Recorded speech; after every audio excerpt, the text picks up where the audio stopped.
what you missed. Today is a good day.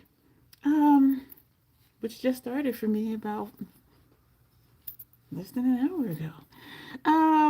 We're doing our Anti-Valentines Day look number 2 today, and we're using the Lady of Shalott palette from the Spellcast Beauty side of Notoriously Morbid. 15% off code down below. When I saw this palette, I was like, ooh, hey, Janet. And they did have two of them. One was a lighter color story, and then it was this one. And so I had the thought of, I'll just get one of each for my kit because it's all the colors, right? And then I messaged in about the PAO, and they said it is 12 months, but you can use it longer. And surprisingly, it doesn't even say the PAO on the palette. So I'm glad I asked because if it's not on the product, it should be good for at least 30 months. And so I am glad that I did ask. Um, and she said it can be used longer. And I said, yeah, but not for, hey, Grace, not in the Pro Kit. We are supposed to take it out when it says the PAO is reached. And so I didn't get it. And then time went on. And I was on the site for something. I don't know, probably just browsing or looking at more lipstick colors. And I saw this one was still there. Hey, Lock. But the lighter version one was gone. So I was just like, oh, damn. And so I took a screenshot of it and I sent the picture to Janessa. And because I'm looking at these down here, right? And I'm thinking she's going to be like, oh, that beige Becky, BS, yada, yada, yada, right? Hey, Alexandria. And so I sent her the picture and I didn't say anything about it, right? She sent back saying, oh, you can do some really nice looks with that palette. And so I purchased the palette. So I wanted her to be like, oh, that beige Becky with a couple pops of color. Yeah, but she was like, you did some nice looks with that. So I'm like, okay, I guess I'm supposed to get it. Because I didn't want to sway like what her comment would be. So that's why I didn't say anything. But I really sent her the picture, wanting her to be like, you know what I mean? But she didn't. So here it is. And I really do like it. And the formulas are good. Nothing's, flaky, no hard pan issues.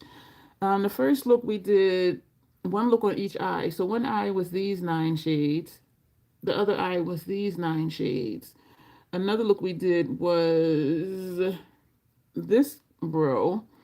And for Tanya and Kay's request, we did the bottom row.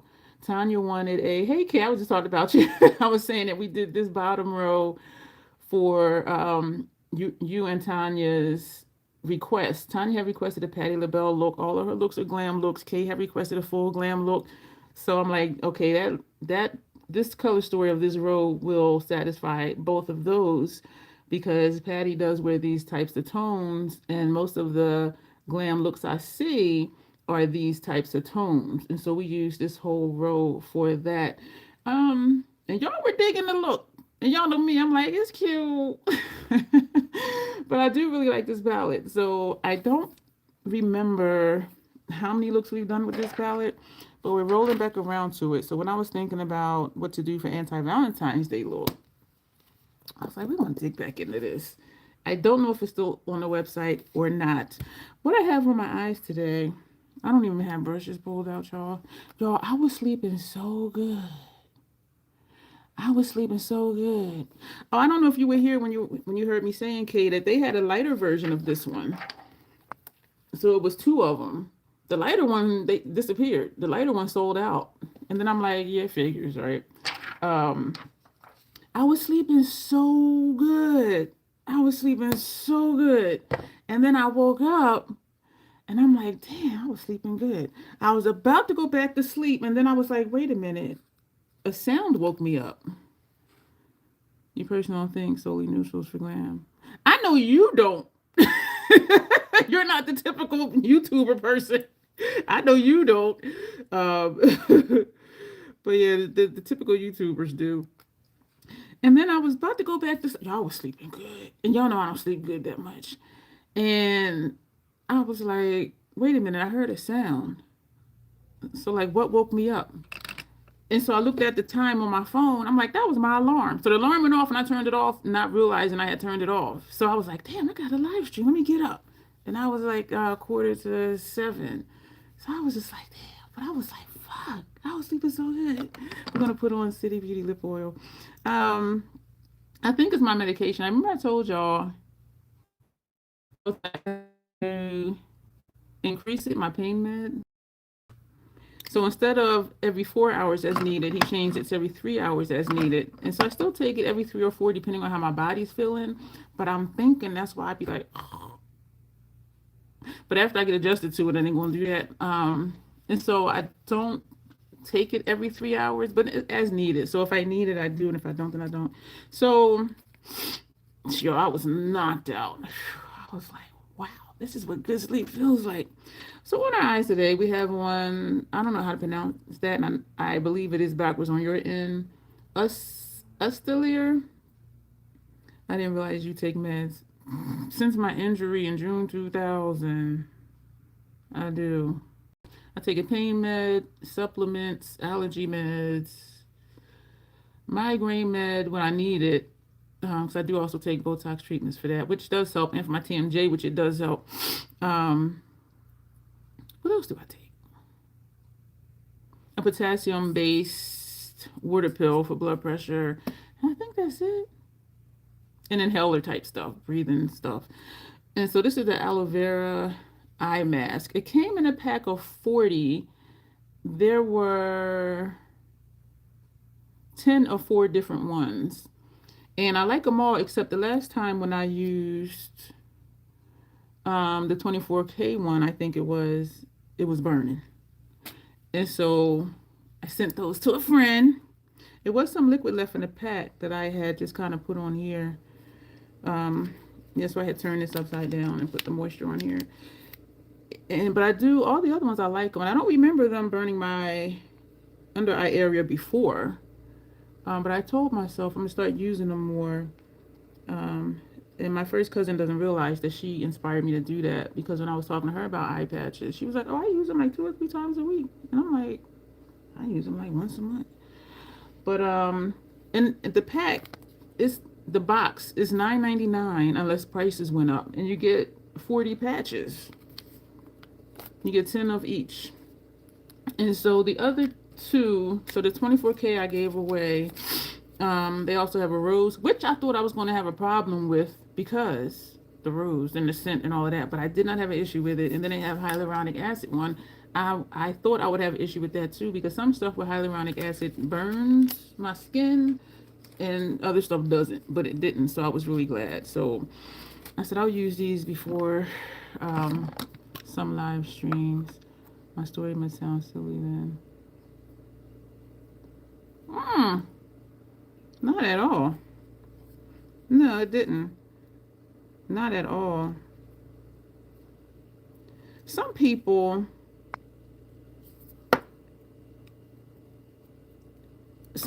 would make fun of me before. Like, oh, well, such and such, I'm this and I'm that.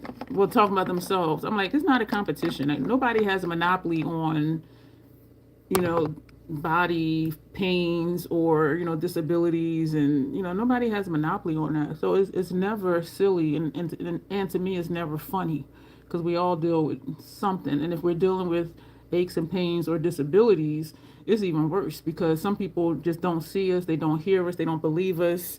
And I didn't tell y'all this one about the new neurologist doctor. She's new to the VA. She's not new to being a doctor. Thank you, Janet. Sometimes products with hyaluronic acid in it does burn. Yeah, if your skin is being naughty, everything burns. And she had, when she was looking through my med list and blah blah blah, she has said, "Oh, you're too young to be on all these meds," and that irritated me, because I'm not having aches and pains for no reason. I had an injury in June 2000. And since then, I've been in pain somewhere in my body every single freaking day. And so don't just base it on age. And I had to, eventually I started correcting my family with that too. Right now I'm taking out brushes. You're too young to have all the aches and pains. You remember I got injured, right? When I was 30. So it's just one of them things where people forget, and they do just count it, to age or whatever. And I'm like, No. And I got tired of people clowning me for that. And so I'm like, I'm a disabled veteran for a reason. And they put me out at 70% disabled. So I'm like, what? What? People fight for 10%. They put me out at 70% disabled. And somewhere along the line, I think it was 2017, they bumped up, hey Jesse, to 100% disabled. Um, yeah, I love lip burning stuff. It's just spicy hot food. I made some more sauce the other night. It's spicy. What really adds to the spice factor, Janet, if you didn't do your Pinsy's order yet? And you can get any crushed red pepper, but I first tried theirs and I like it, and so I keep buying it. Their crushed red pepper. Just a little bit will do, but I put it a lot. Because I just was like, I want more spice. I didn't offer my neighbor any. She likes spice, but she don't like burn a hole in your throat spice. And so I didn't even offer her any of this batch. But yeah, and so I just like, and the thing was, is like, you're looking at my chart, you're looking at all of this stuff, and then you're like, oh, you're too young to be on all these meds and to be in this kind of pain. Age though had nothing to do with aches and pains and disabilities. And so it did annoy me. And so I did correct her, like, you know, it was from an injury when I was 30. And that was hard for me to even admit or acknowledge that I was disabled at the age of 30, because it's like, who wants to say that? You know what I'm saying? I didn't even accept it until I was in my 40s, because I you know, and then plus people clowning me, that made me feel, well, I felt bad because of that. And then being so young, I was like, but then I got to a point where I'm like, you know what, fuck it, I got issues. Clown me if you want to. I'll tell you off and then stop talking to you. And so that's kind of what happened. And I was okay with that. What are we doing? For those who just came in, we're using Lady of Shalott palette, the Spellcast Beauty side of Notoriously Morbid. And this is our second of 4 Anti-Valentine's Day looks. And the fourth one is actually a video. Because then when I did the look, y'all, that look is dark. It's dark and it's messy. I love it. And I'm looking at it like, and I think I titled it something like, you know, some of y'all won't like this, because it's like its own vibe. And so, but that one is a video. So this is what the palette looks like. I don't have a plan. I do not have a plan at all with what to do. I love this little pocket right here. I love this pocket right here. Actually, I love these 2 columns and this right here, and the purples, and that one, and that one. So I like the whole palette, minus some of some of these out here, I guess you could say. I do not have a plan, but we're going to get started. How are y'all doing tonight? Yeah, nothing sounds silly. It is not a joke at all. And it is not a competition. It is not who has more pain. Because then how do you even gauge that? Like, how somebody feels to say, oh, I feel worse than you. Like how do you, it's not on a chart. You know what I'm saying? So no, it's not silly. It's not funny at all. And I've had some whack ass doctors at the VA, and some have been really good. I've had a string of really bad ones. What are we doing? Face. One of my primary care physicians was a nurse practitioner. Her name was Diane something. And she was one of the ones that was like, oh, you too young to feel this way, blah, blah, blah. And so she would withhold my medication. Like when I would write in for refills, you know, the day come and go, and I'm like, I still don't have it. What's going on? And one of the nurses had told me one time that, you know, she'll sit on the request. Like, she'll just leave it on her desk. And I'm like, that's some bullshit. Like, you're supposed to be helping us. And whether you think we need it or not, if we're telling you we do, and we have a history of being on it, and you just became my primary, like, 2 years ago, and I've had primaries before you, why are you the only one that's, like, bucking against my issues? So yeah, I was really pissed off. And then I had another one. She was older. She was, and I think it was when I might have been in my 30s. I don't know how old she was, because she was Caucasian, and sometimes they just look older than they are. So, but I don't know. But to me, she just struck me as like somebody's grandmother. But she would say, like when I would explain something to her, mind you, they have my chart and they looking at my chart, right? Which everything's electronic, so they're on the computer in the system, looking up stuff. And she would always say, "Oh well, that shouldn't be like that because research says this and research says that." And one time I snapped at her. I said, "You always talk about research says something. They didn't do research on me." And she kind of just looked at me, and I was just staring at her. And I said it again just to make sure she heard me, which I know she did by how she looked at me. I said, "They did not do research on me, and I was never anybody's case study. And so why not listen to what I'm telling you and what you're reading in my charts versus telling me what research said?" She was horrible. And I was so glad one day and not surprised when I got a phone call from the VA hospital. And she was my primary for years. I was just like, so hag. I couldn't stand it. And then they would wonder why my blood pressure was always high when I went to the hospital. It's lower when I'm home. Because I walk in, I don't know what I'm going to do with when I go in there. You know what I'm saying? But, and one of my therapists had said that. She was like, it makes sense that your pressure is high. Because even just saying you're going to the hospital, even if it's a routine visit, it's just like, you know what I mean? But anyway, so I got a phone call one day that they were going to, I'm looking for this show, it's right here. They called to tell me that I was going to have a new, and that makes sense. It makes sense that you avoided it because even though I was going, I wasn't accepting that I was actually disabled. They put me out at 70% and I still wasn't being like, oh yeah, I'm disabled, because I didn't want to admit that I was not fully functional at the age of 30. And that's why I allowed people to downplay it. And then when I was in my 40s, I'm like, nah, fuck that. And so even with my family, I feel like I created that monster because I was always, I wouldn't come around unless I was feeling good. I would try not to be like, oh my gosh, this hurts, that hurts. I got another appointment this week or whatever, because they would clown me. But then after a while, I'm like, fuck that. Nah. But I got a phone call one day and they were like, oh, we're going to have to switch you to a new doctor because Dr. So-and-so, I forgot to do my brows.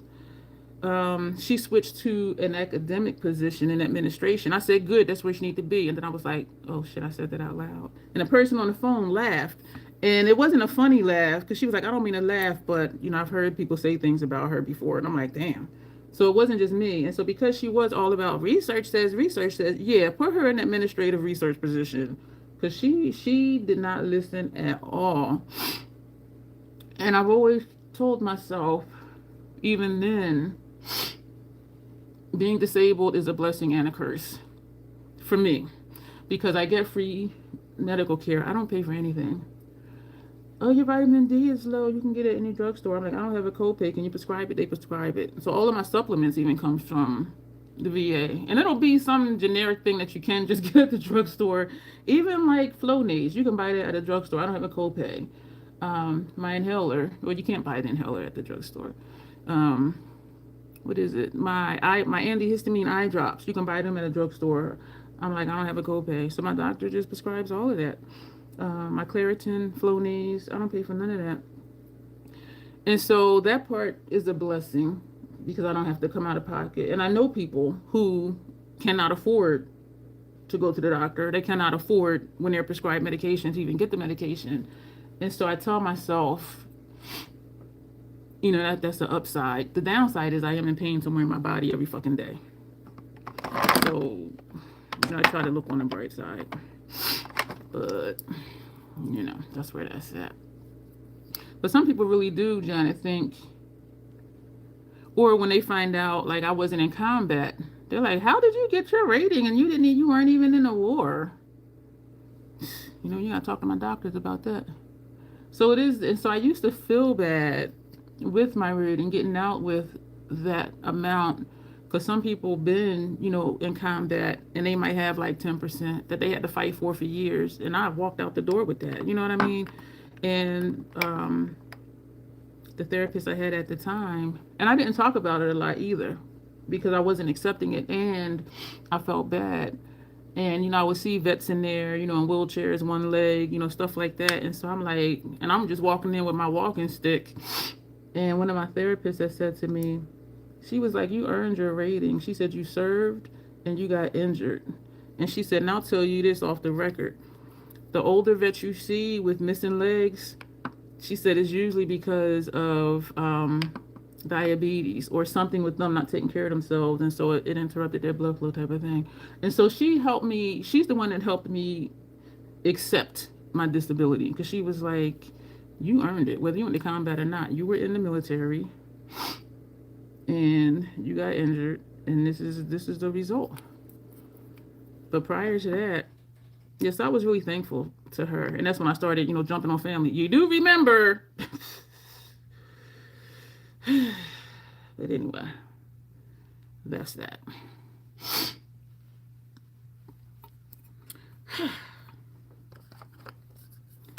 Let me put some all messages. And I'm just over here yakking. Y'all can tell I slept good because I'm just like, I felt so out of it yesterday. Even like after the fact, I was just like, girl, what was you talking about? I was just... Excuse me. Did y'all watch the Bad Bunny halftime show? And I don't watch football. He has a YouTube channel, and it popped up on my in my feed, and so I did watch it. I didn't understand nothing he was saying. Y'all, I am so oblivious. I didn't know that was Lady Gaga until when I was watching MSN Now, which used to be MSNBC, when they were like, oh, Lady Gaga, and they showed the clip. I'm like, oh, that's who that was? I was like, oh, shit. I remember seeing another woman, long, dark hair, with like the whole side of her thigh was tattooed. I remember seeing that. And then she was singing a little bit. I didn't realize till the day that was Cardi B. So I'm like, I ain't know who, and I'm familiar with Cardi B. But it was so much going on. That show looks so much fun. I'm like, this is like a street festival block party going on over here. Ladies, are you ready to throw down? Yes, we are. Yeah, I didn't know that was her, Tanya. I didn't know that was Lady Gaga. And then did I watch it again? I feel like I'm yelling. And I can say because then when I went to, because that's popping up, because that halftime show is popping up. Kendrick's popped up again, so y'all know I watched Kendrick's again. Y'all know I watched him again. But I keep saying I'm gonna watch the Bad Bunny one again. The 47 verse is going crazy. The 47 universe is going crazy. Y'all, that show, I ain't even care. And I do like Latin music, so I was like, I didn't know what the hell he was talking about. But I was grooving. But anyway, yeah, they are going nuts. And what's ironically funny, is that some people don't know that Puerto Rico is a territory of the United States. So it's like, you can't deport him. He is a United States citizen. It's not a state, but they are a U.S. territory. So he is an American.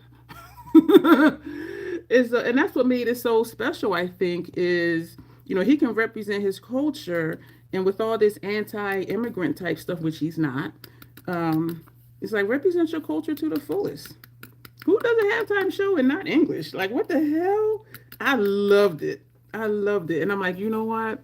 And I don't know if the Super Bowl people like think about that or just the money because of the controversy and all of that. But I give them a high five. They let Kendrick do his thing. They let Bad Bunny do his thing. So I'm like, shit. I'm like, all right, I see you. So we're going to use deep level 7 and deep level 10. I'm going to use this brush because I haven't been using it a lot. So I'm starting to use brushes I've been using again. They don't make this no more. I ain't gonna bother saying what it is. This is from Sephora. But did y'all watch the show? Whew. And I do remember saying that's one of the many things that bonded Sarah and I, because she's a disabled vet too. And it can be a lonely road. especially when you're not like 70, 60, 70 years old. Well, I'm closer to 60 now than 50, like damn. But it can be a lonely road because it's like who can really relate? You know what I'm saying? Like even though, we're not, we meaning not just me and her, but just in general, like what other vets out there? And I know there are some that's my age and that are disabled, but none that I know. So it's like who can I talk to, that's around my age that can understand where I'm coming from and not be judgmental or not thinking, I'm making stuff up. You know what I mean? And again, that's one of the many reasons. That's not the only reason that we bonded. And so now we're going to take medium level 7. The artists pay out of pocket for their show. Do they really? You think the NFL puts up nothing, if not just the minimum amounts? Really? I'm going to Google that, Tanya. Are you serious? I have never heard such a thing, but then I don't keep up with that stuff either. This is medium level 7, so we're just doing like a light dusting. That's all we're going to do with that. Really?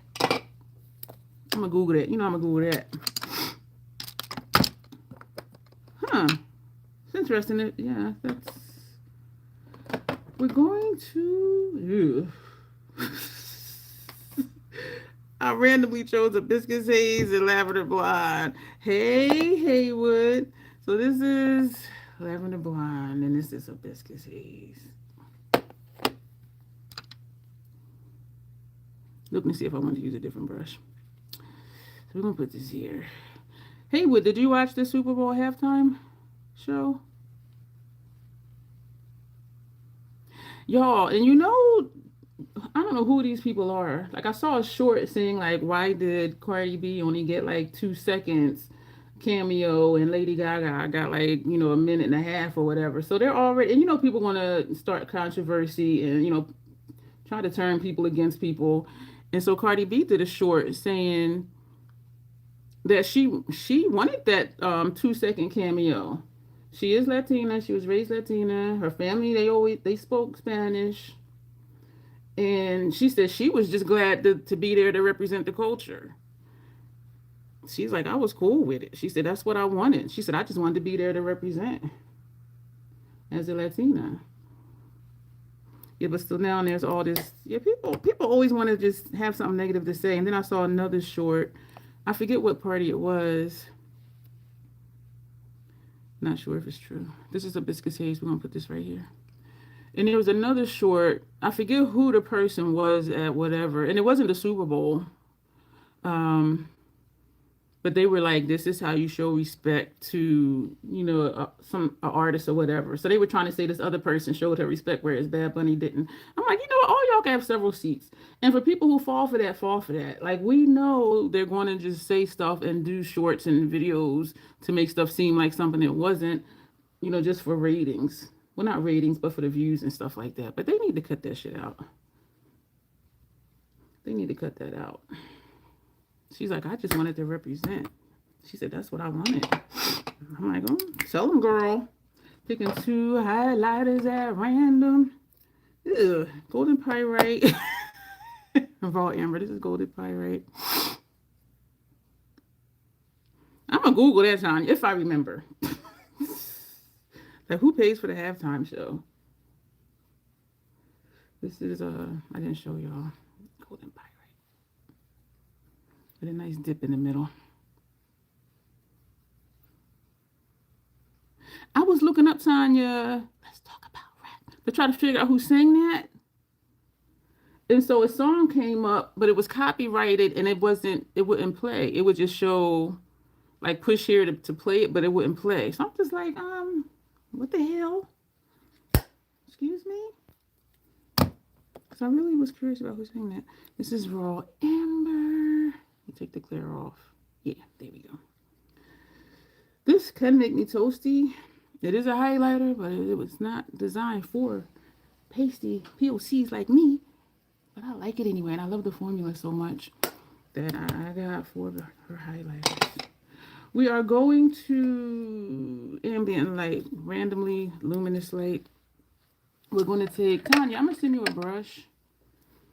That fluffy powder lethal brush. I did rewash it. And it's sitting over at my desk. I just got to package up and send it to you. It's bigger than this one. It's bigger than this one. And I know you like big fluffy brushes, and it is really soft, and I wasn't using it that often. And I had one of these in my travel makeup case that I took out, and I was going to put the big one in there, but it didn't fit. I said, you know what?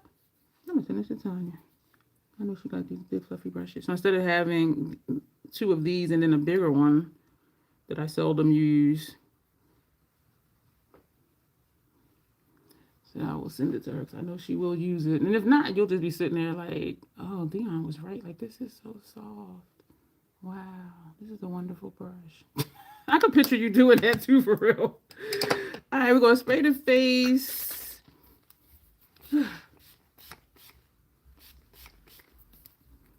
They say come down. They say do a T and then do an X. Y'all see how I do it. Can't tell me what to do. Can't tell me that. I meet my new therapist later this month. It's actually a psychiatrist. I'm like, if that person actually starts off with meds, I'll go through with the appointment and then wait like a week and send a message to that clinic. Can I have a different therapist, please? I'm thinking I might put something in my brows. I'm thinking maybe that's why I did not do my brows. So I'm just taking out two of these white label bullshit brushes. And I say that because that's what Janessa called that kit. She was like, that white label bullshit. That is really what it was. And I did say it in another video, but I think you came, excuse me, another live stream. You came in after that. And then I thought, okay, she didn't hear me say that. I'll surprise her. But y'all know I be telling y'all stuff. Nina! Hey, girl, hey. I've been using Tetranoin, like where these little marks are. This one looked like it could pop in like a week. But because I've been putting on the Tetranoin, and because I have fat fingers, it gets in my brows. And so when I got up today, this eyebrow in particular, it was like a lot of flaky skin. And so I was actually like going like this in the bathroom to get some of the dead skin off. And I did, after I put the Tetranoin on, when I did my skincare before I went to sleep. This is the Fenty Brow Pencil. But what we're going to use for the look, I just did the face. What we're going to do for the look is, yes, that is the Fenty Brow MVP. And it's the darkest shade, number 14. It says deep black. It ain't black. On me, it's like a dark brownish red. So I don't know who told them that was dark black. But this is what we're working with today. This is our second Anti-Valentine's Day look. I have no idea what we're going to do. My eye keeps going to these murky shades, like right here. Oh, man. Is that where we're going to be? Shit. I don't know. All right, so let me do the brows. I didn't do skincare. I just did my base face. Primer, foundation, eye cream, bronzer, blush, and highlighter. And then I just sprayed it with the Scandinavia spray. So we just did all the complexion stuff. I did have on eye patches when I started. I made a point to use them more regularly. So yeah, that's that. Thank you, Nina. Nina, Bobina, Banana, Fana, Fofina. I don't know why, but I always think of that kid song when I think of your name. Always. Every single time. I don't know why. I don't know why. And every time I say damn it to something, then I think, damn it, Janet. Because I'm just silly like that. That has a rhythm to it. Damn it, Janet. So even if I'm home, Janet, something happened, I'll be like, damn it. Then I'll say, damn it, Janet. And I'm like, she ain't even here. Like, it just has a nice little ring to it. I like how it sounds. Same, you think of it too? Every time. And I'm like, why? I just don't know. But yeah, I always think of that little kid song. Y'all be causing me to have flashbacks of like childhood memories sometimes. Like, I haven't thought about that.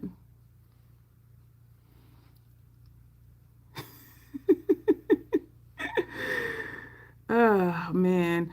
I still need to schedule the stuff last night I said I needed to schedule.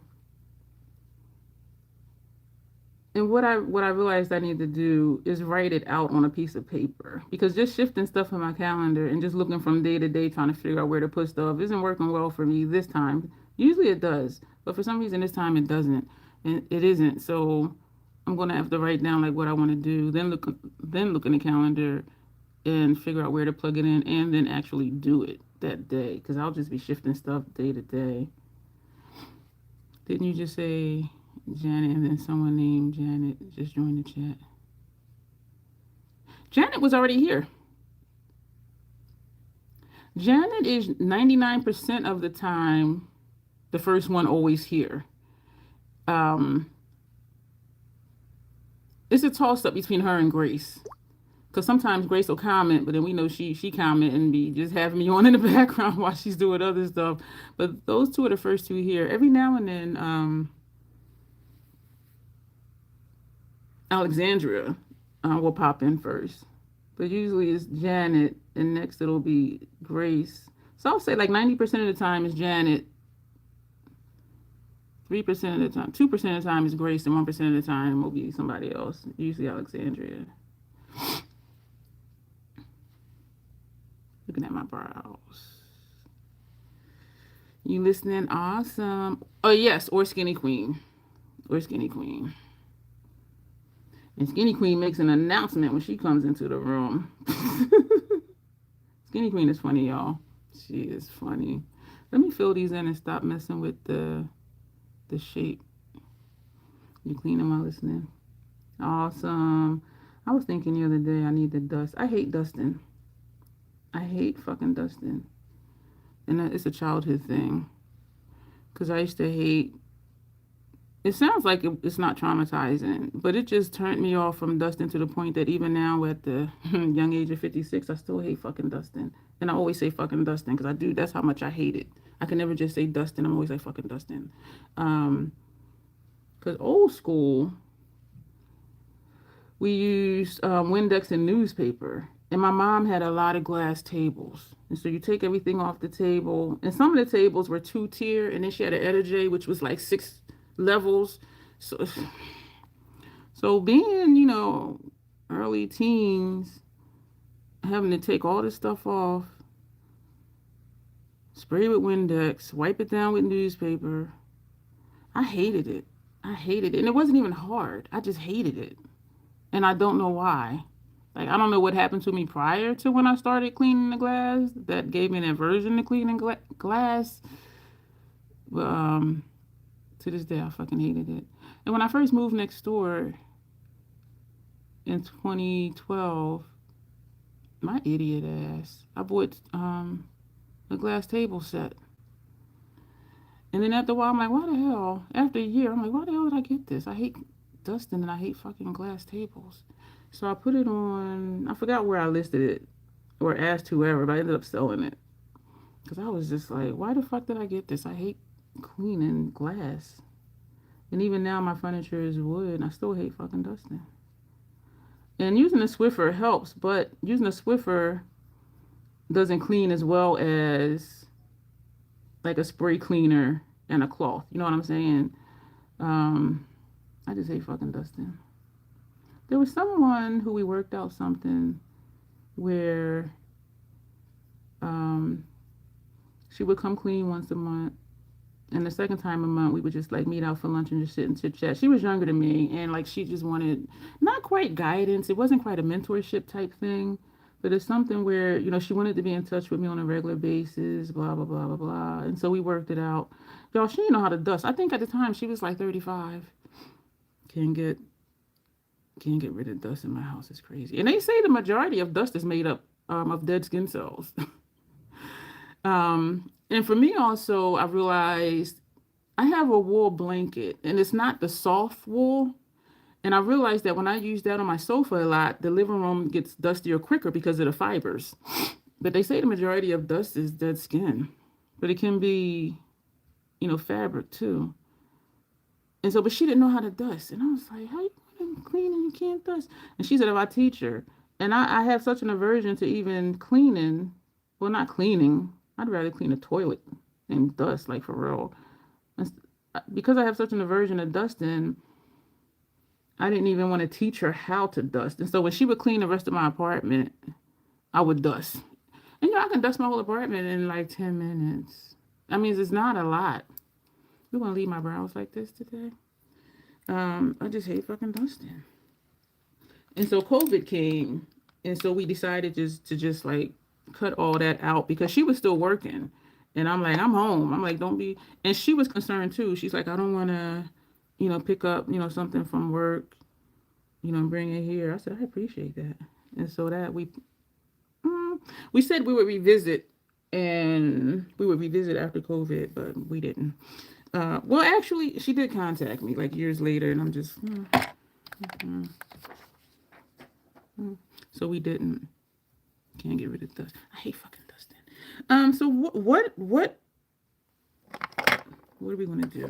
I'm gonna do the intro. How about that? I'm gonna put the Urban Decay on to use this up, and then we want to top it with groundwork. Like I always do this, forgetting that you can't see the color. Groundwork from MAC.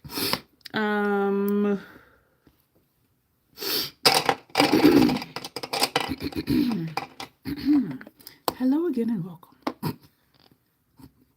If you don't know, I'm a little off. My name is Dion. I call this the crazy troll nation of YouTube. Why do I call it that? The crazy, knowing it's okay to be your authentic self in a world where people will tell you who and how you should be. The crazy part is not caring too much about beauty community standards. You set the standard for yourself. Try not to feel like you need to use a certain brand, a certain tool, or a certain technique. Use whatever you want to, however you want to, with whatever tools you want to get your makeup on in a way that you are satisfied with it. Here, I don't know about anywhere else in these YouTube streets, but here we believe in self-acceptance and self-love, embracing our natural features, enhancing them if we want to, when we want to, never feeling like we have to. Love yourself for who you are and for how you look, even when you're not wearing face paint. So that is the motto. That is what the Crazy Troll Nation means. That's what we stand by. That's what we live by. And I hope for those of you who have heard it, a billion 2 times, that it is one of your daily affirmations. Just loving yourself for who you are. And if you are a replay crew and it's first time hearing it, I hope that it does resonate with you. Speaking of affirmations, Tanya's been posting an affirmation type thing every day lately, and they're really good. So I do recommend that y'all do check that out. 2 things about me. I curse sometimes because I curse sometimes. And there's an organism named Bruce that lives in my throat that likes to randomly hiccup, gurgle, and belch. And I try to be aware of him to say, excuse me, since he doesn't talk, he just makes noises. So that's the intro and the after intro. I should have had this palette open so I could have been looking at it out of my peripheral vision to figure out what we want to do. Have y'all been keeping up with Janessa's, watching the replay of her live stream? She's been doing a lot of behind the scenes stuff for her show. Y'all, I am loving it. I am loving it. Because it's like you're bringing us more so than usual, like into your world, because we know we're here for the makeup, and for her, glam, geek, and gore, horror stuff, vintage toys and stuff like that. And so this is just another aspect of her theatrical side, and it's been such a joy and so interesting, like seeing her in that element, because we know that that's what she does, right? And so, yeah. If I'm in a wake up and she's doing a live, I'll click on it and watch it and be like, ooh. I missed the one today though, so I did already watch the replay. Yeah, the show I think starts Thursday, I think. I was trying to remember what today was. What is today? Is today Tuesday? So it's running this week and next week, but I think like Thursday to Saturday or something like that. Excuse me. I had a hiccup and a burp and a... Bruce is just so obnoxious. The 12th. And what is today's date?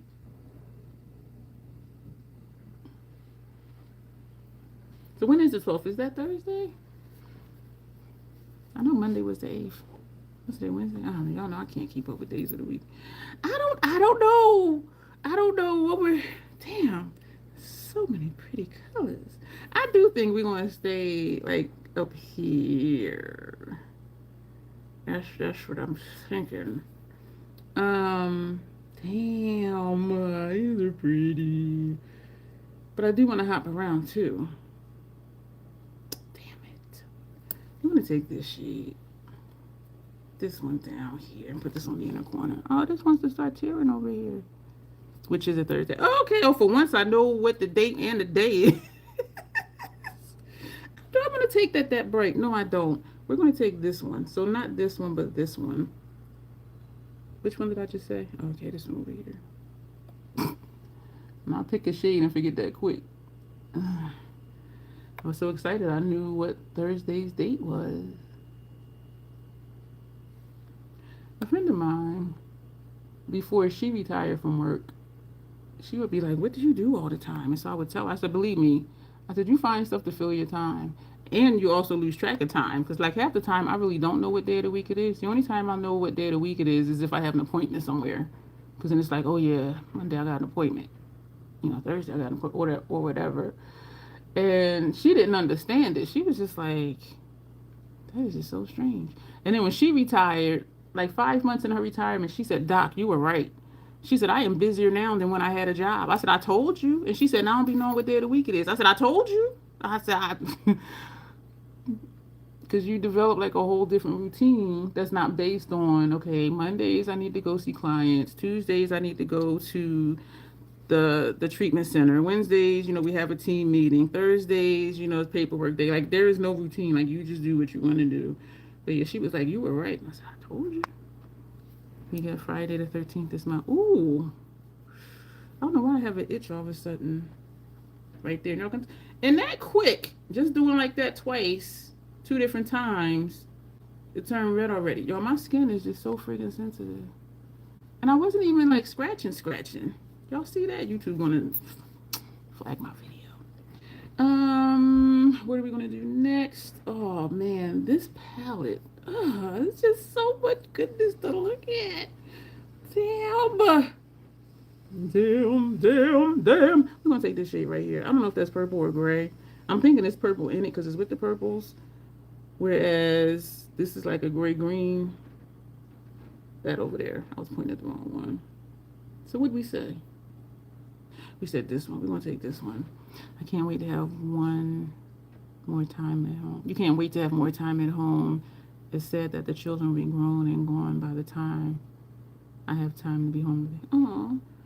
It'll something will happen and you'll still make up for that time. Did we say this one? Yeah, we're gonna take. Sorry for poking you in the eye. We're gonna take that one. Yo, I was watching, and this news channel I don't even watch, but the thumbnail caught me, and I'm like, wait a minute, what? And it was in Baltimore. It was saying the school. Of course, I forget what school it was. African American kid. He's 17. He was in 12th grade. They sent a letter home to his mom saying he has to start back over in 9th grade. And so when I saw the thumbnail, because it was like 12th grader has to go back to 9th grade or something, I'm like, this is some whack shit. I'm like, this ain't true. And then I saw it was a news station channel, and I'm like, oh, fuck. And it's somewhere in Baltimore. And so the mom, y'all, she was fighting back tears the whole time. She's like, you know, you're thinking that your kid is going to graduate. And then they say, yeah, Tanya, that. And it said that he placed 62nd out of his class of 100. So you're 62nd out of your entire class. And they're saying you... I don't know, because the mom was saying she didn't get letters. Because even though she was getting notices that he was failing classes, it wasn't nothing like, okay, this is the plan. This is what we're going to do. Isn't it the school's responsibility to teach the kids? And I don't blame the mom again. And I'm going to tell you why, Tanya. The mom works 3 jobs. So, you know, she was saying like they didn't call home. You know, they didn't call and be like, we need to have a conference, or we need to talk about what's going on. And I'm not a parent, but I can imagine you working 3 jobs and every year your kid gets passed from 9th to 10th to 11th to 12th. I'm thinking, okay, cool. I'm not going to look too much into that. And so even knowing that his scores weren't good and that he was failing everything, and also he missed a lot of classes. Shit, I know I cut a lot. I know I cut school a lot. That's why I failed 11. I mean, no, did I? I failed 11th grade because I missed too many classes. And I said, the hell I will do 2 more years versus one. But you know what, Tanya? I wondered if that was true because I'm thinking they could just be saying it. They could be lying. Because they did say they called her and they did say there was a parent teacher conference. And I'm thinking, did they really? Did they really? So he did 4 years of high school. Did they really? I'm not convinced. I'm not convinced. Like, I'm really not. I don't blame her at all. And so, but then I saw that the thing was 4 years old because it was saying they said he should graduate by 2023. And I'm like, wait a minute, it's 2026. And that's when I realized that the thing was 4 years old. So she had took him out and put him into like some accelerated program at something, something, something. And so counting back the years and all of that, he would have graduated in a year from being in that accelerated program. But even, how are you number 62 and your GPA is like 0.1 something? And you're 62nd in your class. So what about all the other 50 something people? So they're falling through the cracks too. You can say from your personal experience, they just passed through. They do. And I have known a long time ago that the majority of kids graduate and cannot even fucking read. And so, yeah, I don't blame the parents. And I know my mom worked a lot too. So I'm cutting school. She didn't know. Nobody was calling home like, okay, she missed so many days of school, whatever. Nobody was calling her. So, yeah, I don't blame her. And I don't really believe them when they say, they had a conference and she didn't come. And keep in mind, she worked 3 jobs. She want to miss out on money raising 3 kids as a single mom to go to the school? Send me a fucking letter. She said, look, I ain't give her a pass at all. And I'm not jumping on you. I'm just saying, like, my mind was like, because when I heard them saying they said that, I'm like, did y'all really, though? What are we going to do? We're going to take this shade. Oh, a chunk of shadow. Did that fall on my lap? It's still here, but a piece fell somewhere. Oh, okay. And so that I was like, damn. So you done passed this kid from 9th to 10th, 10th to 11th, 11th to 12th, and then instead of, you're graduating, you got to start over. Fuck that. Fuck that. And he's 17. Well, he was. Why are these old articles popping up in my feed? And that's when I dropped out and got my GED. I'm like, I hated high school. I hated high school. She was comfortable having him pass along knowing he didn't know nothing. How was he going to sustain himself in the world? You know what, Tanya? I don't have an answer for that, but I do know that people do be surviving by hook or by crook. And that situation is not different from, I'll just say this. Y'all know I grew up inner city, and that's where he is. Well, was. Inner city in Baltimore. So I understand it, is what I'm saying. Do I agree with it? How the school systems were? No. But do I understand it? Yeah. I do. And I did, the classes I did go to, I got good grades. And so when they sent me that letter, or my mom the letter, I don't know, but I got the letter. And even if they were sending her mail, she working 3 jobs. She ain't read no mail. And actually by then, excuse me for smacking, I think my mom had already put me out. Did she? I don't remember. And I'm like, the hell am I do 2 more years of school instead of just 1? Because I really thought I was still going to pass to the 12th grade. So I dropped out, and instead of going to school, instead of repeating 11th grade in September, I took the GED test, and they sent the GED diploma in the mail to me in like November. I didn't even study for the damn thing. Yes, I was a good student. I just hated high school. So now, this is nice. I like this look. I work evenings and spent my 3 kids' first 3 years as an aide in their classrooms. They want to stay in school, granted. Yeah, you had a luxury and a benefit that most people didn't have. Yeah, that is really cool. Yeah, I did. But I'm glad that, because that's what I was thinking. But when she said she was taking them out of the public school and putting them into some charter school or something, some accelerated program, I was glad for that. And so he's still going to graduate and have a high school diploma. Because I can tell you this, as a 17-year-old with a GED, that GED ain't shit. I couldn't get a good job nowhere. And that's when I realized, what are we going to put on? We have on grays and purples. I want to take this one. Because every interview I would go on, within the interview, the same question always came up. Are you planning on going back to school? And I'm thinking like, look, I done got my little piece of paper. I ain't going back to school. I'm trying to get a job. And then that's when I realized that the GED isn't for teenagers. It was for older people who they didn't have a choice, when they were 14, 15, 16, 17, but to work in a factory because their families were poor, that type of thing. And so as a full grown 50, 60-year-old adult, it's like, okay, let's accomplish, at least we got our, our diploma, a GED, because it does say high school diploma on it. So I realized that's who it's for. Like, it wasn't for us teenagers, because they looked at me like I was lazy. Why are you asking me, am I going back to school? I'm trying to get a job. And so it took me a couple years, and I figured out I need to go to school. So then that's when I started community college, then transferred to a 4-year school, got my undergrad, and then, y'all know the rest, got my master's, and then got my doctorate. I loved college because I could pick my own classes. And so I really wanted to learn, what I signed up to learn. And I could pick my own schedule. I've always been nocturnal. So when I would cut school, I would go to somebody's house and go back to sleep.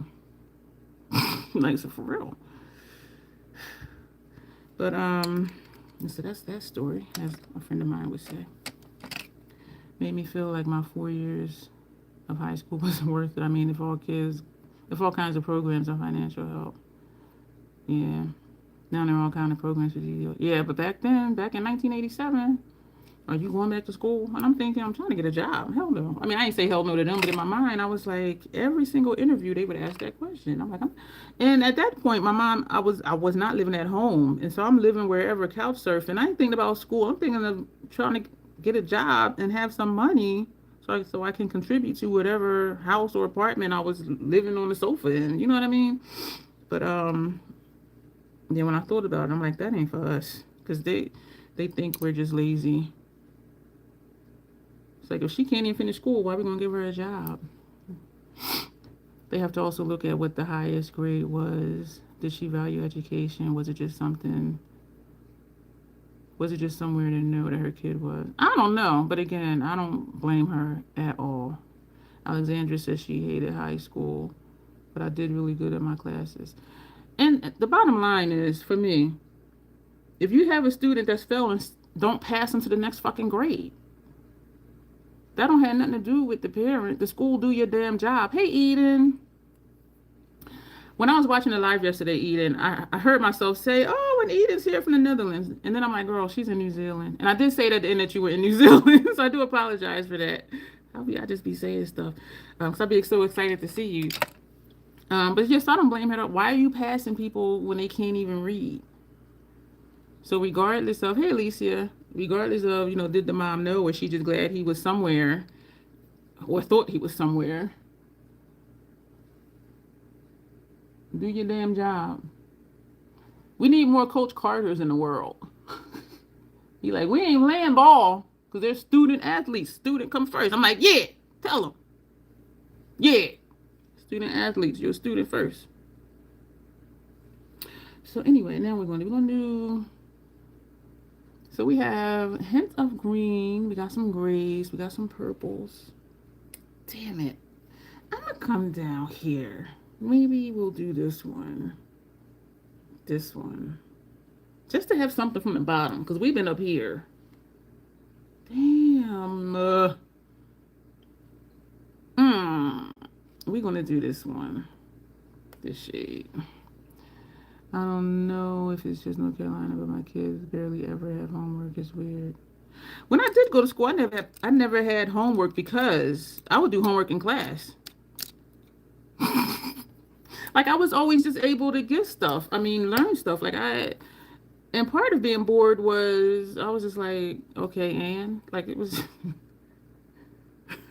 This is Lady of Shalott from Spellcast Beauty, which is the sister brand on the Notoriously Morbid website. And I actually ordered this one. Like they did not send this to me, and it was two of them. One was a lighter color story. That one sold out, but this one had stayed. I don't think it's on their website now. I think I have an eyelash that's upside down because it feels like something keeps grazing my eyeball. So we're going to take this shade right here. That's going to not look right, but we're going to make it look right because that's what we do here. Damn it. Damn it, Janet. So we're going to take that shade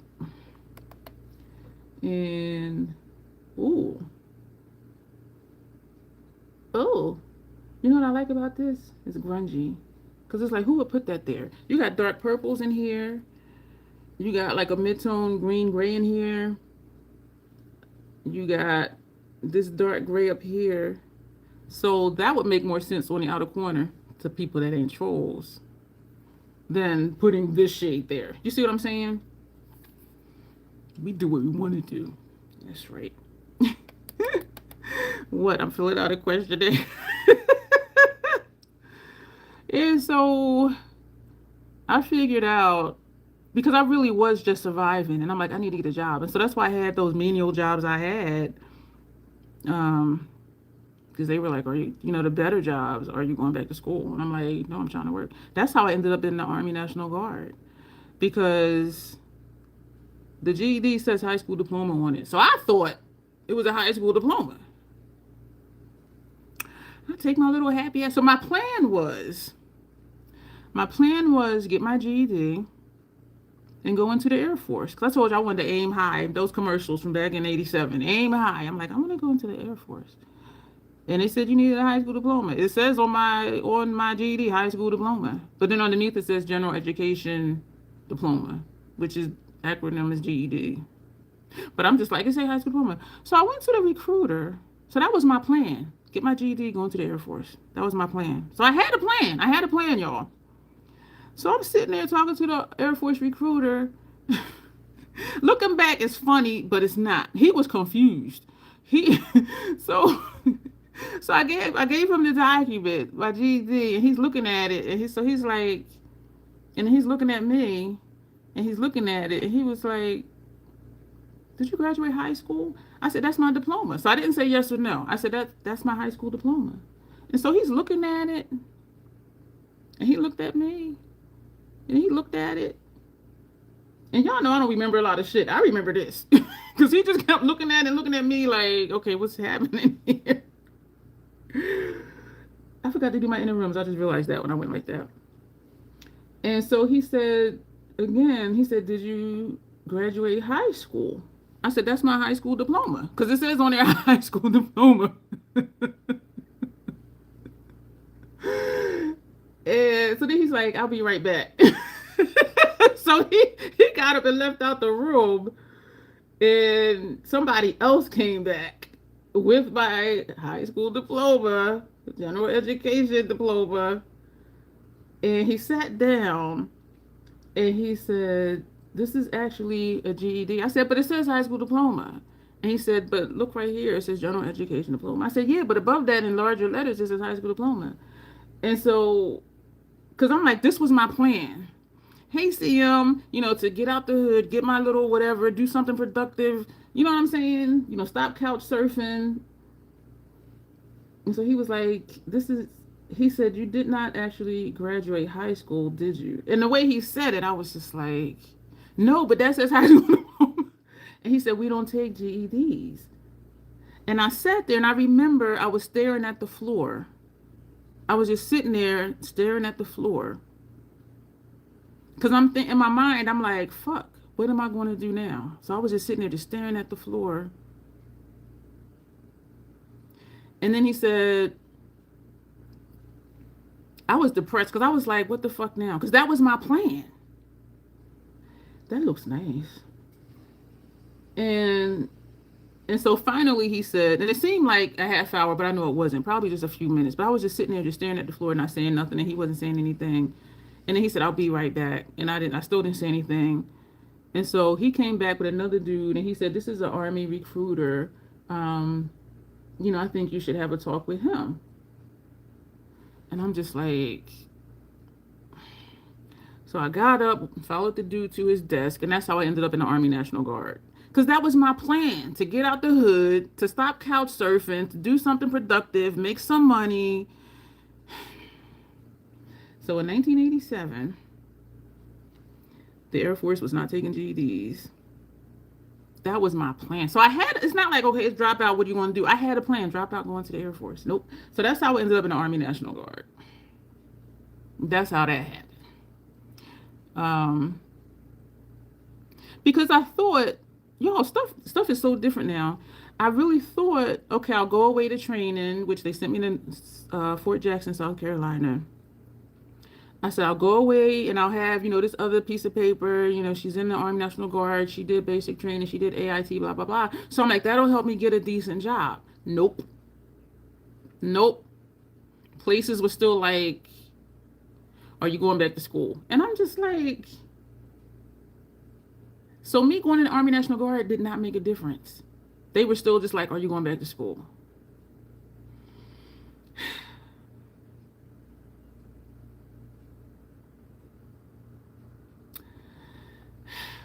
And actually, was that before or after Job Corps? I don't remember if that was before or after Job Corps. I'll have to look at the dates on the certificates. I think I did Job Corps first because I'm thinking I'll get a certificate in something. They'll be like, okay, she can do this. And it was for data entry. Like, who can't do data entry? So I'm like, I have a certificate for data entry. I did some work study stuff. I did a short internship. I still couldn't get a decent job, y'all, because I was 17, 18, high school dropout. School does not always equal high-paying, successful career. I agree, because even my doctorate degree, I didn't get a high pay. But I think I did Job Corps first. Yeah, I did, because I thought if I do that, that'll give me a certificate. They'll see that I completed something, a certificate program. No, I still didn't. And so, yeah, it was after that when I'm like, let me just go into the military. They were like, we don't do, GEDs. I was just like, fuck. Yes, I had a plan, y'all. I had a plan. Job Corps didn't help. Army National Guard didn't help. So a couple years after that, if it was a couple years, I'm like, I just need to go to damn college because the only jobs I was getting, I did get some data entry jobs, fast food places, pizza places, hostess at a restaurant, but it wasn't anything that I could live off of. You know what I mean? So it was just like, and I couldn't even say those motherfuckers because I'm the one that dropped out. But I had a plan. So that's how all of that happened. And once I started college, I was hooked. I'm like, ooh, me that hated high school, right? I hated freaking high school. And I got good grades. I was just cutting school. So I didn't fail because of my GPA. I failed because of how many days of school I missed that school year. And I'm like, hell, if I do 2 years instead of 1. I was like, oh, hell no. So that's when I developed a plan. I had a plan. The universe was like, you can have a plan. What do they say? Man plans and God laughs or something like that. So you can plan all you want to do whatever, but the universe, they might have different plans for you. And so, but it was such a learning lesson. And it helped me when I was working at the juvenile jail. I'm like, look, you need to finish high school because, it's not, and being a black person too. Trying to get a job and the managers are white. They looking at me like, this old lazy nigga. Are you going back to school? That's how it felt. And so it came in handy. And so I was teaching, I was doing life skills classes, how to budget, how to balance the checkbook, how to do interviews. And, I would have them do mock interviews because those are things I didn't get. You know what I'm saying? But having learned, so my life became a teaching experience for other people. And I do believe things happen for a reason. I am a big need. I am a big need. I just don't like the people at school. Tanya loved school. I'm sure you did. I didn't. I love college. I love college. I have the Marines. I know the Marines took my brother straight out of high school. He did not complete his GED until he was like 1 year into USMC, but he got it and a degree while training. That is awesome. I've always thought Marines was crazy, like legit bona fide, diagnosably crazy, because every Marine I've ever met, I mean, I know I'm off, but those motherfuckers, everyone I met was like certifiably crazy, like thinking clinically.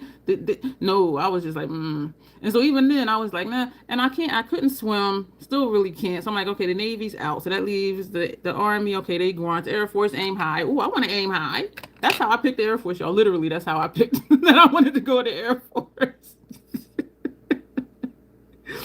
Your boss periodically asks if you're going to finish your degree, so they still ask, are you going back as well? Well, if you thought I needed that to be here, you wouldn't have hired me, right? I think the Navy men too, so maybe it's the one. One of my uncles went to Navy. He's a cool dude. He's a cool dude. But yeah, he's the only one I know that was in the Navy. Yeah, so that was whew. So that's how that happened on the heels of all the couch surfing. I just wanted some stability in my life.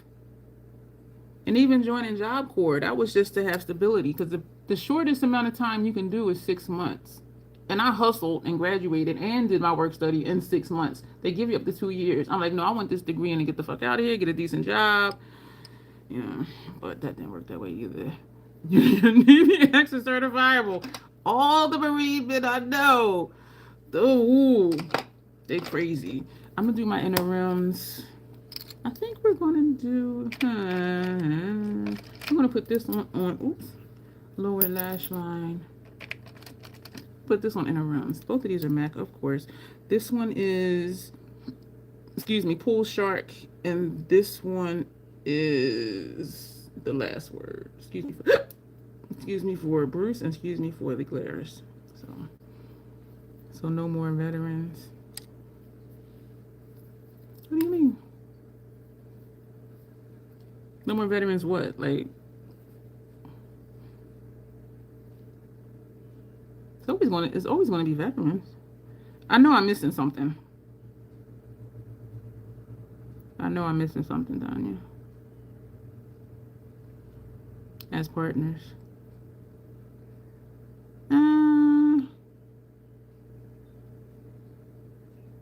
Depends on the person. Because as I'm saying, all the Marine people I know, the motherfuckers is crazy. But I know I don't know all of them. That's just the ones I know. And I don't base, if I'm even, like if I'm interested in somebody and they're interested in me, if they say, oh, I was in the Marines, I'm not going to be like, oh, no, get away from me. I wouldn't do that. Because the ones I know is just such a small sample of the numbers. I do know I don't want a partner that's more handicapped than me, because sometimes I need help. So it's like, we decide we're going out to the mall and we're going to argue over who's sitting in the wheelchair that day. I'm not having that conversation. We're not going to be fighting over who's going to push who in the chair that day. And so I do always say, they can't be more handicapped than me. But then, as I got older, I'm like, well, now you have, like, if they're getting, health benefits and stuff like that, have your home health nurse come in and all of that. I am not a nurse. There are a lot of nurses in my family, and I did do hospice. I used to help with my grandmother, and my friend, I used to watch her father that had dementia. So I can do it, but it took a lot out of me because of my own disability, joint pain, fibromyalgia. So it's not like that's something I could do on a permanent basis, like every day. You know what I'm saying? And so, but even if they were more handicapped than me, if they have services in place, I just know I'm not capable to be a 24/7 caregiver. I know that, and I am not delusional about that. And even when I think about my life here, I do clean. I don't scrub my kitchen floor. I don't scrub my bathroom floor because I can't get down there to do that. And if I get down there, I'm not going to be able to get up. I do have a life alert thing, though. And so the person that would come clean, y'all, she was excellent. She would be on hands and knees, comet, a little bit of water, scrubbing the whole floor. And I'd be like, damn, that looks really clean. Like, I'm not able to do that. So even just stuff like that, like just, regular stuff, clean the tub. I'm like, what? And I'm not hitting life alert like, oh, I fall and I can't get up. What happened? I was cleaning the tub. Excuse me? This eye keeps tearing. And so if they had services in place, but I know I am not capable to be a 24/7 caregiver. And that is a hard job. And so, like, temporarily, like a day or two or for a weekend, I can do it. But, and so that's something I think about. They would have to have services in place. Like, I am not the one. And that's why I didn't take my mom in. Because, number one, initially she was having violent tendencies. And two, she was a flight risk. And I'm like, I can't be chasing her to bring her back upstairs if she tries to get out. Or what if she doesn't realize the balcony is a balcony and she out there and tries to climb over to get away or whatever. And so that's why I didn't take her in, because I knew I wouldn't be able to do it. And her brothers and sisters being in New Jersey, they don't even come visit me. So I'm like, if I bring her here, I'm on my own with her. And I knew I couldn't do it. And it was a hard decision, and it did make me really sad, but I had to be realistic. Like, can I actually really do this on my own? And the hard, sad decision was no, I couldn't. Because some of my aunts was like, why don't you get a 2-bedroom, move in with you? I said, because I can't care for her 24/7. And she's violent. I'm not trying to get beat up, trying to get her to brush her teeth, and then, chasing her or trying to get her to come back because she went outside or whatever. Yes, that was a hard decision to do. I do have out 2 of these brushes to put shadow up here, but I'm looking at it now like I don't need to put shadow. Well, makeup is not a need, but I'm looking at it like it's not calling me to be like, okay, yeah, put something up here. So I think we're going to leave it because we do have one like 5 shades already, right? 1, 2, 3, 4, 6. We're going to do lower lash lines. Let's see. I missed what you said your degree were in, or if you said it. I didn't say it in this video. My master's is in psychology with a minor in criminal justice. My master's degree is in criminal justice with an emphasis in education. My doctorate degree is in psychology, specializing in addictions. So those are my degrees. So I went from GED to PhD. And it was quite a few people at the ceremony that the person would say, because they call your name so-and-so, this is their degree or whatever. And I heard them saying that for other people, so-and-so from GED. And I said, I'm going to have them say that for me, damn it. And so when it was my turn to go up on stage, hey, beautiful Joe, I had said, can you say before my name, GED to PhD? Because they say your name and then they say what your degree is. And he said, excuse me, because it was loud in there. So I told him, and he was like, and he looked at me, he was like, wow, congratulations. I thank you. And so he was like, from GED to PhD, Dion Lorah, doctorate in psychology. And everybody was like, ah. Y'all, that was so cool. That was so cool. He was like, he looked at me smiling like, congratulations. So I was never, I was always capable of learning. I just didn't like high school. And people were like, you didn't study for the GED? No. I started going to school in September. I took the test. I got the certificate in November. And I ain't even called to be like, hey, what's my scores? But they sent it to me. I'm like, okay. I'm looking at here. I'm thinking this one for first half of lower lash line because it's something different. And And then we're going to put this one on second half lower lash line. So this one first half lower lash line. I like the formula of these, and I really like the formula in Swamp of Sadness, and that's also from the Yes Joe. That's also from the Spellcast Beauty side. The formula is so smooth. A chunk just fell off. I'm talking about how smooth it is in the chunk. I just felt it bounce off my face. This is the Lady of Shalott palette from the Spellcast Beauty side of Notoriously Morbid. I'll show you in a second. Well, a couple of seconds, actually.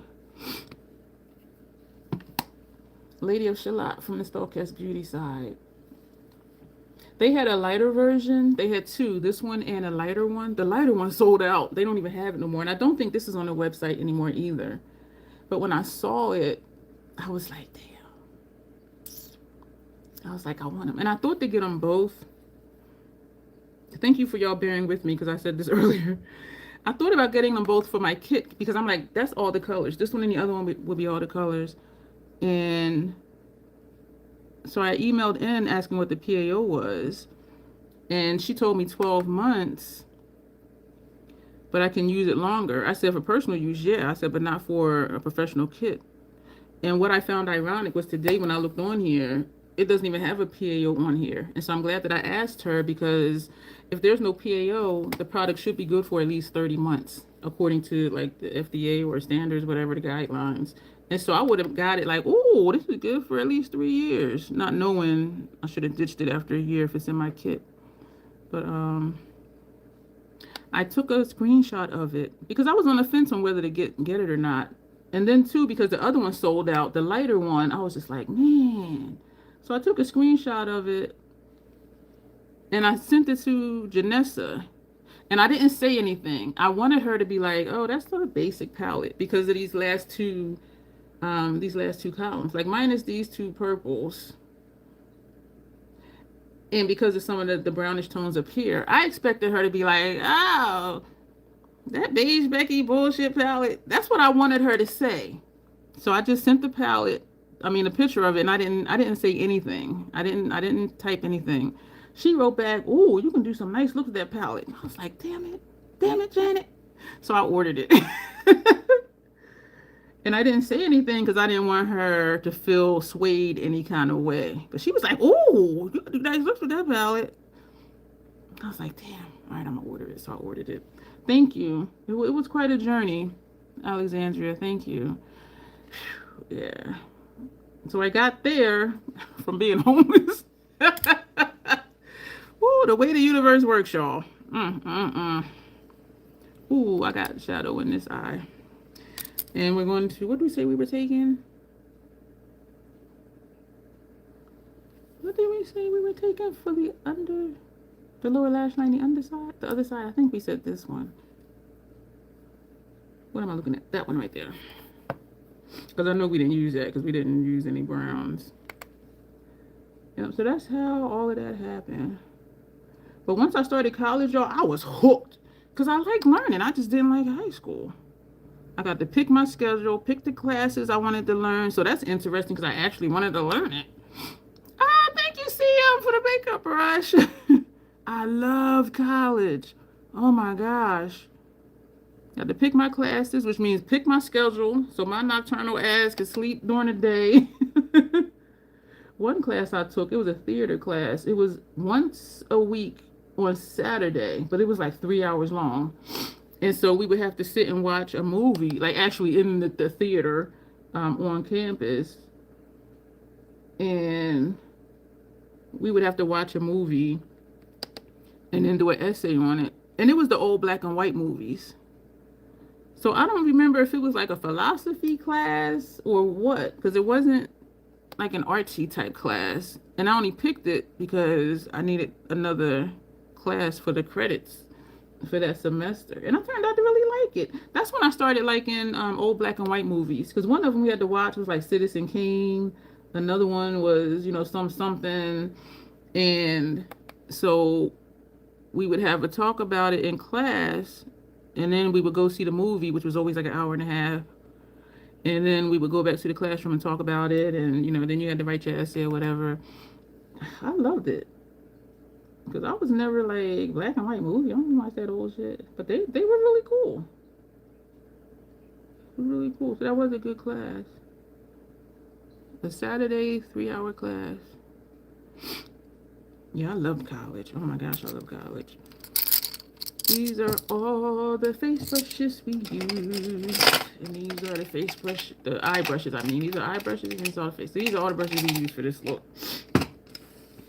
You should watch Arsenic and Old Lace. I have heard of that. I will say too, I don't go out of my way to watch black and white movies, but I don't have an aversion to them. The ones they had us watch, I did really, they were interesting. I'll put it that way. They were very interesting. And I remember talking about for my master's in criminal justice, we had to watch Boys Don't Cry. And I was just like, oh my God. And I'm glad that was part of the curriculum because I was watching it like, would I have watched this on my own? And I probably would have, not knowing like some of the stuff that was going to happen. It was one of those movies where you need like a trigger warning. And so I would sit there like, damn, this is a class assignment. So that's it for this. So we used, I really like this look. So we did use a lot of colors. So upper lash line, I'm thinking of a green. Yeah, I'm thinking of a green for upper lash line. And I am glad that we put this color here because that's not a typical color that somebody would put there. Do I want to put something under my brow? I do. You had to watch for your program too. I never saw Arsenic and Lace, Boys Don't Cry. I remember, excuse me, Janet, you said before, that you had watched it. Yo, and that movie, man, that was like some serious psychological type shit because when you can have something like that traumatic happen, and whatever way you're working it out in your mind, you still hang out with that same exact group of people. So it was just like, it was really like a lot of psych stuff. Tanya, I think, well, I don't know if I don't know whether to say you would like it, but if you're into like psych stuff, but it should have came with a trigger warning. We ain't know. We did not know. Like that's what it was. Yeah, and just to act like nothing happened. And even the one that was in denial that the person wasn't that gender or whatever, it was just like, wow. Like it was very interesting, and it was definitely like an inside look on the way things can be, and I'm sure that they are. And we do know that there's a lot of people who are traumatized and they still hang around at the same person that did the trauma for whatever reason. So it's about Boys Don't Cry. Yeah, Hilary Swank, she wanted to have gender reassignment surgery. And she couldn't afford to, so she was working different jobs and doing different things. And she met a girl, so she was living as a dude, but she hadn't had the surgeries yet. And so she would, tape up, and she met a girl that she liked, but the girl didn't know that she was a girl. And even when she was faced with the fact that Hillary was a girl, she still denied that Hillary was a girl. And so it was just, and that's the psych stuff. It's just like, whoa. And she was traumatized, she was victimized because of it, but then she still hung out with the same exact people. And I'm just like, and stuff like that really does happen. Stuff like that. So it was like one of those criminal psychology elements to that class. But it was just like, damn, are we going to do something super bright? I'm thinking this one. This will be the brightest thing on our face. We're going to take that one with our usual brush we use for that. And so I do see it sometimes, like on Tubi or whatever. And I tell myself I'm going to watch it again. And I haven't. And some of that is just my own personal stuff, because I've been victimized before. And so part of it is like, do I really want to, like, knowing that that's in the movie, like, do I really want to, like, see that again? You know what I mean? And if I watch it, I'm gonna watch it. I'm not gonna fast forward because I don't fast forward through movies. And so that's kind of where I'm at. It was a good movie, very eye opening, but it should have had a trigger warning for sure. And I think it probably does, like whatever platforms is on. And I don't remember if he told us it did or not, my teacher. But I was just like, damn. And so if you have that in your history, you might not want to see it. And that's just in general to anybody. But as far as that culture, you know, it was realistic. Like I can picture that happening, like for sure. And that's what makes it even more like, damn. You know what I'm saying? But yes, I keep when I do see it pop up somewhere, I do say I'm going to watch it, but then I don't. Did you teach yourself how to shape your brows? They're always good. I did. Thank you, because today they do look like they're getting along today. And what's ironic, when I watch my older videos, my brows look good. And sometimes now they like one will be here and this one will be over here, or this arch will be up here and this one be there. So sometimes I think they look good, and other times I'm like, girl, we're just gonna leave it because this is natural. Like they have their own shape, so it's, you know. But thank you. And if you've seen me without, I'm looking for the plastic paper that was in. Oh, here it is. I over tweezed on purpose. If you've ever seen me without, like from here to here, like if you've ever seen me with just this, that's my natural brow, because this one had a higher arch. And this one, and it came up here kind of, and this one was kind of rounded down here. And so I wanted to, this green is kind of bright though, y'all, but then so is the lower lash line. We're going to put this on upper lash line. So then it's going to take away some of the murkiness that's going on up here, even though we have the bright green under here. Lower lash line is this shade. So it's almost, well, no, it's more like this one. Yeah, we're going to do this. So I over tweezed on purpose. My second time getting them waxed, I ended up with second-degree burns. I said I ain't doing that ever again. And so I over tweezed on purpose, trying to get them to just stop in the same place without coming all the way in here. So that's why when I don't have tails, they both stop like right here, just past the natural arch. And then that's why I do the tails first, try and get them somewhat the same, and then etch out above and below and do that. But yeah, so that was. And I've watched videos on how they say, you know, we'll put the brush here, and that's where they start. And then you put it over here, that's where it stops. But it could be anywhere over here. Like, how do you really know, you know what I'm saying? Or if they say put it here, what about if I put it here by mistake? So it was still, in my mind, it was still like, and so that's why I don't even like do all of that stuff. But that's how they say, you know, put the brush here, and then that's where it is. But then what if I put this crooked, and then it's up here, or way down? You know what I'm saying? And, oh shit! Damn it, Janet! I hit my face. That's all right. We're gonna fix it. Or just put a line on the other side and leave it. It says graphic eyeliner. Yeah. So just years of just trying to get them to look the same, or at least like they're getting along. And we know that brows are sisters, not twins. My goal is just that they look like they're in the same bloodline. So, and I do like my brows to look natural. I know people carve them out and then they put on concealer and all of that stuff, but to me it's pretty, but it's not natural. And so even though I do a lot, well, semi a lot to my brows, I want them to look natural and be like, oh wow, yeah, she did that with the concealer and all of that, you know. And so that's how I do that. Your username Janet and not the name. You know I'm your number one fan. Yeah, I have dropped and said damn it a lot. Damn it, Janet. That really has a nice ring to it. This one is a little dry. So what we're going to do, where are you hiding at? Oh, we have Inglot door line. I'm going to put a little dab. There's a video somewhere that's like 11 ways you can use door line. So we just let that one drop in there. I didn't even push down on the top of it. And of course, the liquid went down in the crack. crack is wet. I went down in one of the cracks. Just trying to scoop some up. All right.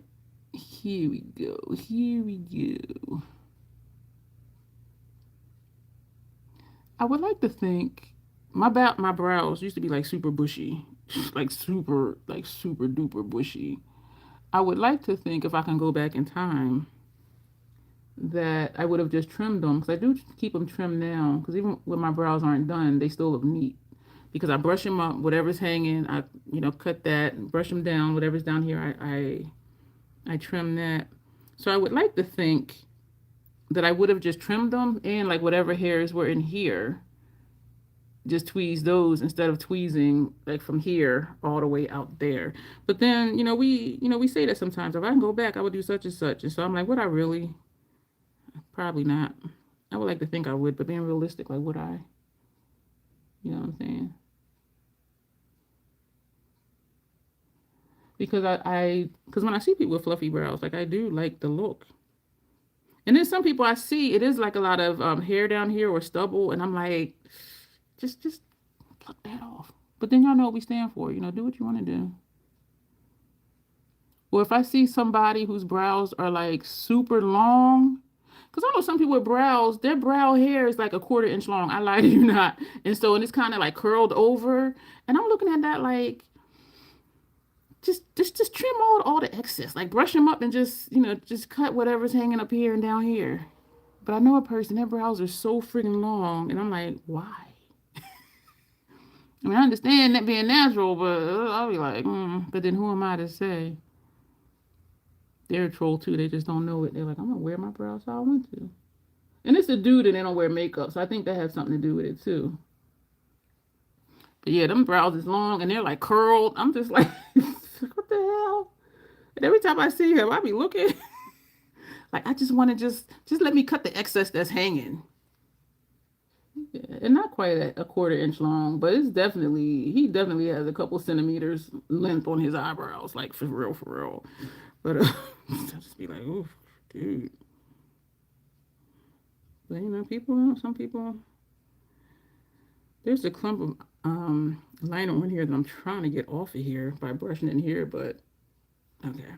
We're gonna go back and fix that line right here. Your eyebrows have to be waxed every 4 to 6 weeks. You inherited my daddy's eyebrows.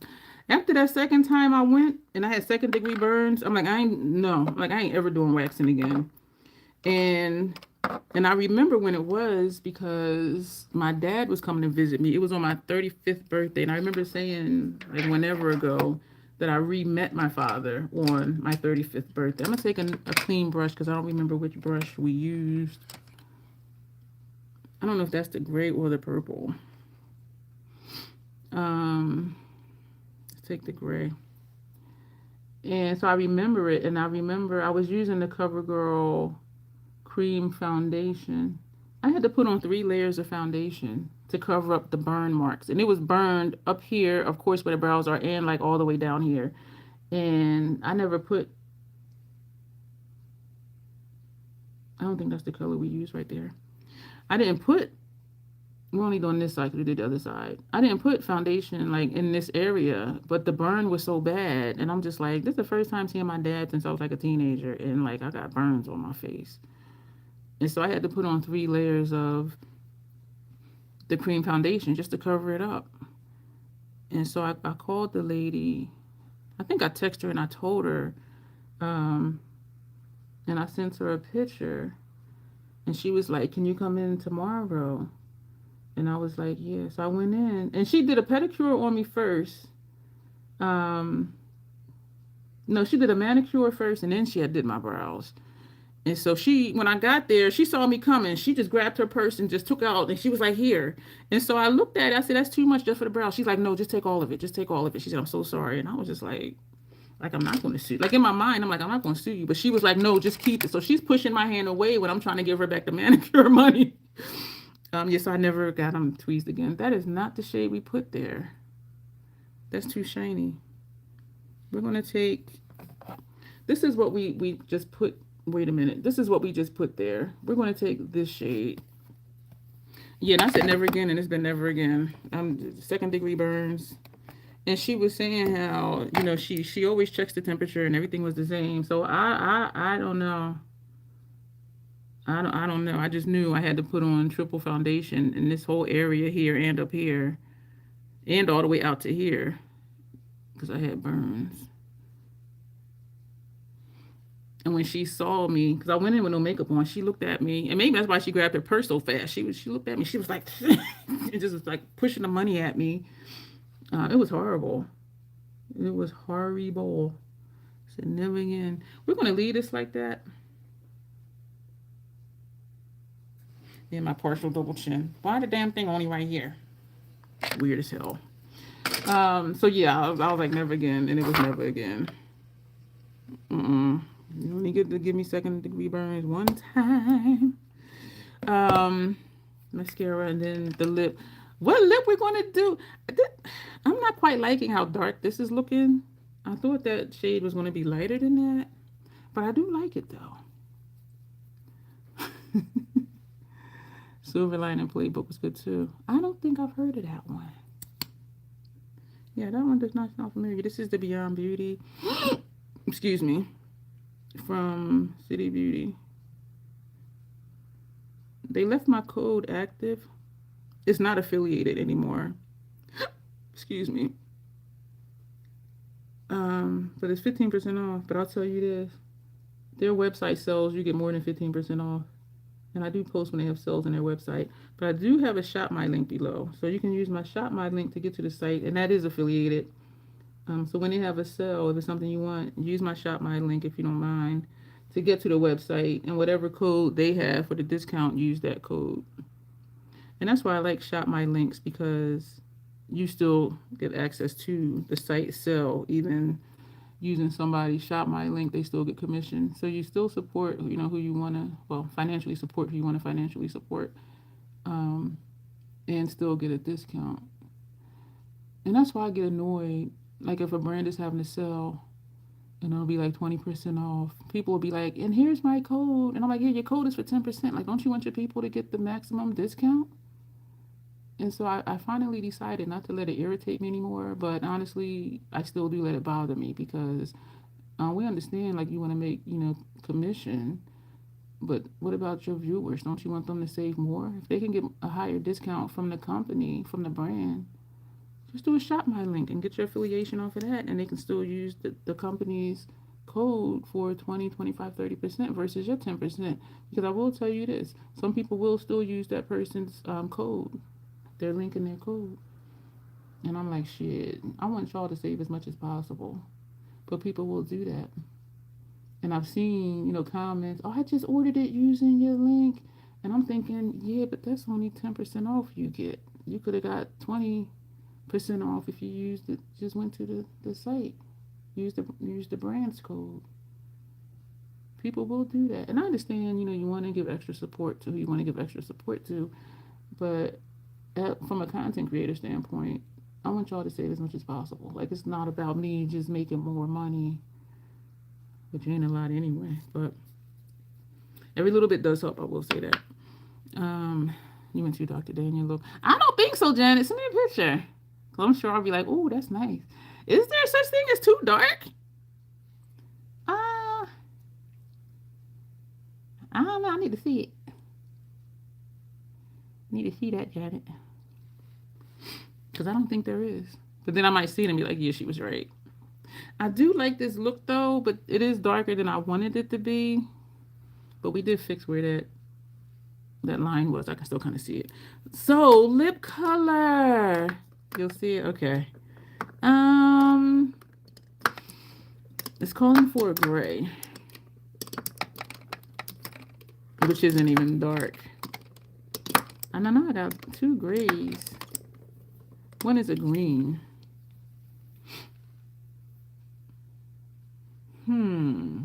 This one is Raven's Mirage. This one is Loving the Dead. This is the matte black with emerald green sparkles. I think we're going to do this one.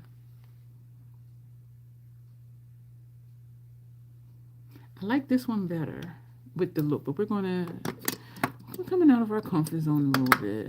You know, or we can be real plain and put bare crust.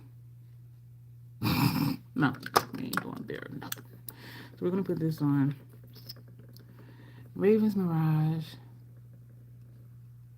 Oh, this is really gray. It smells good. Oh, this is the one that has the pink sparkles in it. I forgot. So I just not seen them. Hey, I just hit my teeth. Hit my teeth.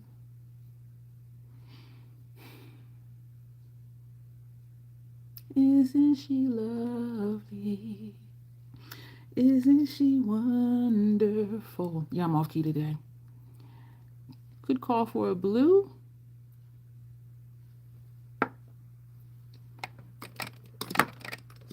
Is Stevie Wonder still living?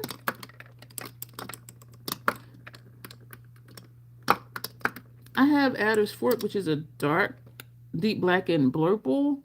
The next blue I have, because I got rid of that hideous one. It wasn't hideous, the formula sucked. Then I have this one. That's too bright for, no, we ain't doing that. Yeah, I was off key. And the thing is I know when I be off. I haven't used this in a long time. We could have used that one. Maybe we'll put that on top of this because this is lighter than I wanted it to be. I forgot it had pink sparkles in it.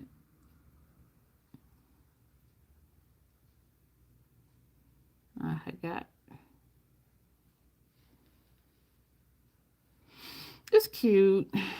I forgot I should put on here gray with pink sparkles. I'll put another label on here.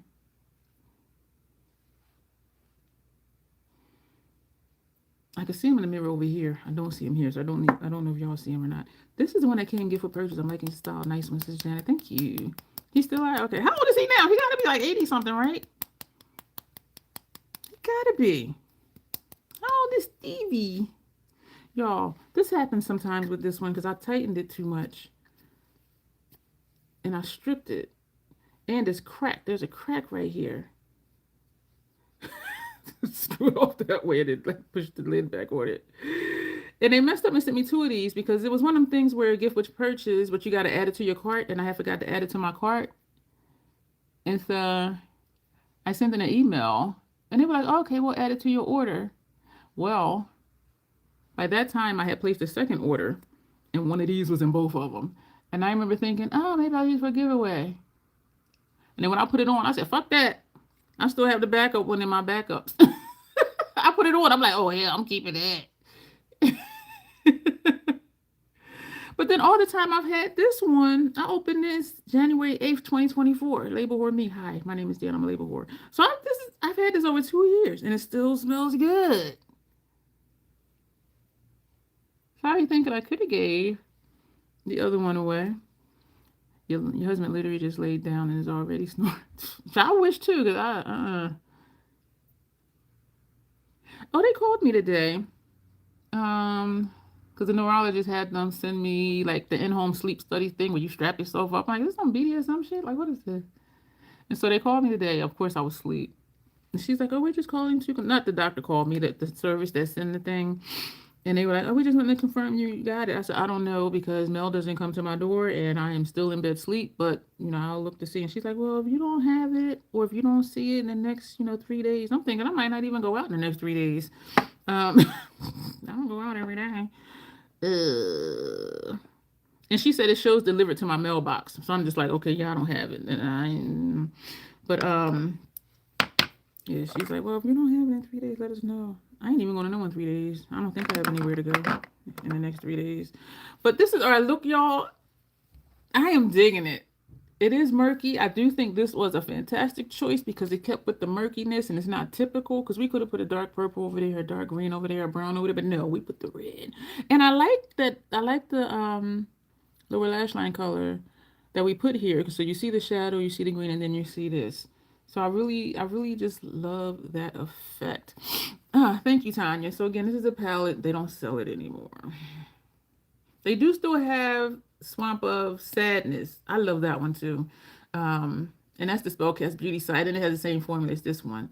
So I don't know why I'm still showing you this one because you can't get it anymore. But if you like the color story, just dupe it for what you have because there's so many different colors in here that if any of this is your color story, you have these colors already. I can almost guarantee that you do. And so, and I liked it because it's like it has a little bit of everything. So if you want lights, you got the lights. You want mid-tones, you got mid-tones. You want some murkiness and some darkness, you got that going on up there. Um, yes, I really like this palette. Hey, Justin, you did a sleep apnea test, and they all had these wires hooked up to my head. Oh, you did the in-house sleep apnea test. Because the one they send you for home, you strap this wire, and it's like a cloth thing. So you put it's like three different things that you tie around you, and then you kind of put the monitor somewhere, and then you tape something to your arm or what. This is like I did two before they came back inconclusive. And so she's like, well, why didn't they send you for the in residency sleep study? I said, you told me, you're the doctors. So she said if this one comes back inconclusive, she'll send me to the VA hospital in Philadelphia because they have a sleep study center there, and I would just do the test there, like sleep overnight there. And I told her, I said, if y'all send me there, I ain't going to sleep. That I've been to that VA hospital in Philadelphia. It is like a damn zoo in there. It is like so busy, so crowded, so loud. I'd be sitting there like, even when I travel, my first night I never sleep well. The second night I do, but my first night I never do. So I said, you can send me there if you want to, but I can guarantee you I might have 20 minutes of sleep every now and then, but I'm not going to sleep all night. It's like a mini hotel room. I never sleep good the first night in the motel room, a hotel room. The second night I do, the first night never. So they would have to keep me there for like 3 days. But anyway, yeah, so the sleep apnea test, and they all had these wires. So, and that's what she said they would do the wires up here and then on your heart rate. Because the one they send for the home study, it just monitors movement. It doesn't monitor your brain activity. So the one in-house, it monitors your brain activity because of all the stuff they put up here. So she was like, it really doesn't, that's why it's inconclusive because it just monitors like if you're just being still. It doesn't even monitor your heart rate. So I'm like, so in my mind, listening to her, I'm like, so why are you sending another one? Like, if you're telling me, yeah. But anyway, their home says they sent me was just a ring that you wear on your fingers as Joe. Yeah, I had all these wires and stuff, and not wires because it was like a cloth material, but it was just all these like three different things to strap up in. And I'm like, is this some BDSM type shit? Like, what is this?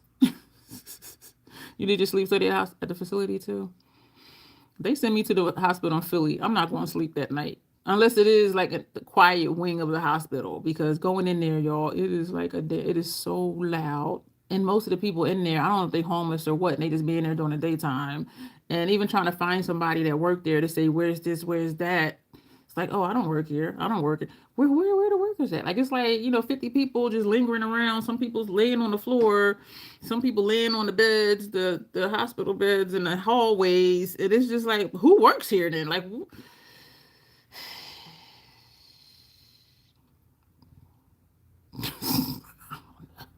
thank you, Janet. And why are you wore? So Tanya's was on her calf. Joe's was on her finger. Yeah, I had to strap stuff around my and so that was strange too because I didn't sleep how I normally sleep or even position myself because I'm like, okay, don't move the wires because they're not like snug. It's like if I twist, it's going to move. And I'm one of those people that when I sleep, when I roll over, I lift and roll. I'm not one of them over that like usual 153 in some seconds. The other day it didn't do that. I looked up, we were over 2 hours and it didn't do the spin thing like it just did. And like some people, when they roll over, they just roll over. The one that be still in the sheets and the covers. When I roll over, I lift a little bit and then turn. I don't just turn and drag things. And so being mindful of all these strap things, I was just like, but I'm a lift and turn anyway. I don't just like turn, but it was even more so because I'm like, I don't want to mess this up, but maybe I should have because they said it was inconclusive anyway. Anyway, we're babbling at this point. Thank you everybody for being here. As usual, I told y'all a lot of personal shit about me. As usual, that might have filled in some of the gaps for some of my life. I don't know. Yeah, so just know, well, if you're younger and you're watching this, just know that you can have all the plans you want to. It doesn't mean it's going to work out the way you planned. But in the end, things did work out, though. But at the time, I was just like, what the fuck I'm going to do now? Like, that was my plan. And it's like that when you get the machine, when you find a position, stay in it. No. Because sometimes my legs will cramp up or something like that. And so they're not as bad as they used to be before I started the magnesium, which I don't know if it's that or just whatever. But my legs would cramp so bad, I would have to stand up and like walk around in my room a little bit to work out the cramps. And then I would lay back down because I would turn over and something would cramp and it would wake me up, like wake me up where I had to get up out of bed and walk it out, walk it out, walk it out, walk it out. So the only time I wake up in the same position I went to sleep in is one if I'm on that sumatriptan from that migraine med. And lately I have been waking up, like, thank you, Alicia, every 3 hours. I remember I wake up now instead of every 90 minutes, and so I am sleeping better. um Yeah, but when I wake up, I do usually change positions. Then you would unhook the hose and keep the mask on and walk it out, walk it out, walk it out. And then, because I drink a lot of water, I get up and go use the restroom too. It turned out that I had super bad allergies. Oh, pardon me. Come on, that'll do it too. Because the whole sinus thing, yeah, that'll do it. Your first test was sleeps in a hotel room like Tanya. They told me to sleep on my back. Yeah, right. And I'm wondering if that could make it inconclusive too, because when you're back, like your tongue is automatically because of gravity is going to go backwards, and so it may or may not construct your airway. And that's something she was telling me when she had me stick my tongue out. She said, "Yeah, I can tell you now, and I'm almost sure you have sleep apnea because you have a thick tongue." And she said, "I can't even see your tonsils." So she was saying my tongue partially obstructs my passages, and that's why I wake up a lot. But I'm like, so she wants me to do the study. Yeah, so laying on your back, yeah, okay. And sometimes I do lay on my back, but not often. It's like that when you get the machine, find a position, stay in it. Beautiful look, thank you, Alicia, again. Unhook the hole, yeah. Yeah, allergies will do it because even just breathing regularly, like when being congested, like that is not fun at all. Oh, you're welcome, Alexandria. Thank you for being here for it. On a machine you will sleep through. I would hope so. If they send me to that zoo, it has to be in a quiet wing of that hospital. Y'all, that hospital is loud. The one in Philadelphia. And I went there twice and I said, I ain't never. So anytime they were like, oh, well, we can send you there. Nope. Send me some at home. So I ain't, no. It is like a zoo in there. It is just so chaotic. And me being from the inner city, I'll be on alert, like, what's happening? Like, who these people? What they doing? You know what I mean? It was not peaceful at all. Not that the hospital is. Part of the frequent potty trips is due to apnea. No, it's because even after midnight, I'm still drinking 40 ounces of water. And usually when I get to 60, that's when I start urinating every 20, 25 minutes. And so it ain't because of the sleep. It's because my bladder is full. Yeah, I haven't heard that lack of sleep makes you urinate. So I don't even know if sleep apnea is due to a full bladder. Like, I don't know. And that hospital thing went out. Y'all be like this all night. Like, what's going on? Yeah. All right, y'all, we're going to go. When I made it a point to not drink water after like 2 a.m., then I would just wake up and go right back to sleep. But if I'm still drinking water after like 2 a.m., did I say 2 p.m.? 2 a.m. If I'm still drinking water after 2 a.m., yeah, when I wake up, I'm gonna need to go to the bathroom. It triggers something in the brain that says go potty. That's a full bladder for me. Because sometimes I do drink over 80 ounces of water. Sometimes I already down my first 40. And so today and after midnight, I might drink like up to 140 ounces of water. And so, yeah, my bladder's waking me up. Yeah, your bladder's full, it triggers something in your brain, and you go to the bathroom. Just like when you're awake, something's like, oh, I need to go pee. Like you just feel it, and then you're like, okay, let me go do that. But I'm having trouble accepting that urination is because of apnea. Because I'll be watching a movie and I'll be like, oh, I need to go pee. And then, But anyway, it may be. I'm just like, I don't know. But we're going to go, y'all. Thank you so much. And And remember, I was waking up every 90 minutes like clockwork anyway. And so, and now I'm waking up that I remember now every 3 hours. So every 2 sleep cycles now, and I remember waking up. And so that's why she thinks too is sleep apnea. But, you know.